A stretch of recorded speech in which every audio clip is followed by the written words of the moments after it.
Hartford Hawks able to get a victory here against the Albany Great Danes, 6-4 salvage victory, lose the series overall. The senior left fielder and Andy Drexel wound up going 1 for 3 today with 3 RBIs. Let's take us back to the 5th inning. You're able to drive on in 2 runs there, and you almost were able to drive in the 3rd run. A nice move there to try to elude the tag, and then eventually got tagged on out. Just talk about the day and how you were able to have so much success. Well, I've been struggling lately, but I've been coming out early for early work, hitting off the tee, just trying to get back into a groove, and I feel like it's starting to happen now. So, but on that play, we try to do that because when there's a runner on 3rd and 2 outs, you just try to get into a rundown and have him score before you get tagged out. I'm obviously not fast enough, but tried. So.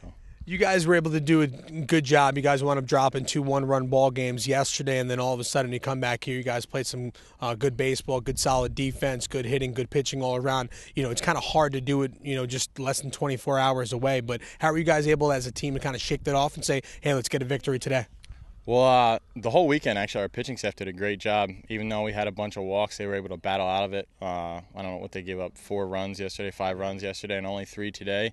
So we should have won the game, and we kind of blamed it on the offense yesterday, and I'll take part in that too because I didn't have a great day. But we just keep battling, and we got ahead early, and Newcomb just gave us a good start, and then Brian Hunter did a great job to come in and get the 3-inning save. So.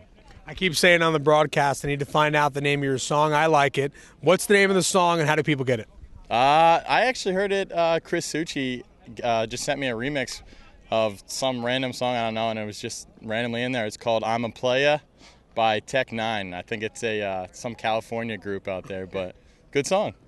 Now here with the first-year head coach and Justin Blood, let's start on off with the fact that James Alfonso on the pregame, highlighting him. He's great. They limit him, but everybody else steps on up. So that's going to be a good sign of, taking from what Alfonso's success has been and kind of helping you guys come up with some big hits.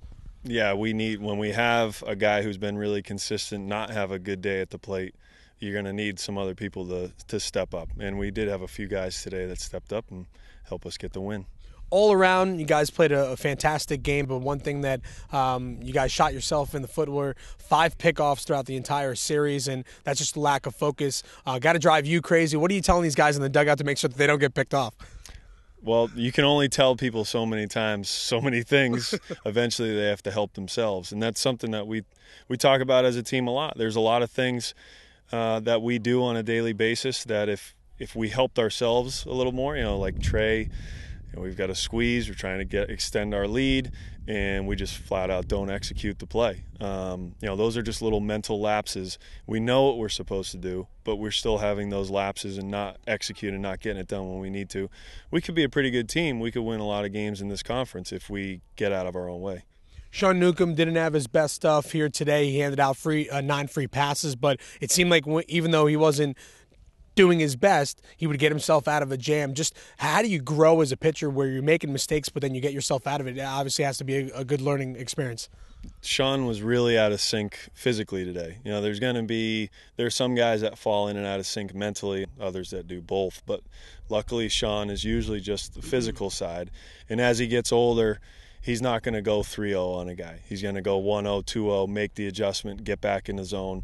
And he's a guy who, even when he's not on, he's going to give us quality innings. He's not going to give in. He's going to fight. He competes. And when he learns how to make those physical adjustments a little faster, he's going to be really tough. All right, congratulations on the victory. All right, thank you. All right, that's the head coach, Justin Blood. As he said, the Hartford Hawks will wind up taking a couple days off. They'll be back in action here in Fiondella on Wednesday as the Iona Gales come into town, 3 o'clock first pitch.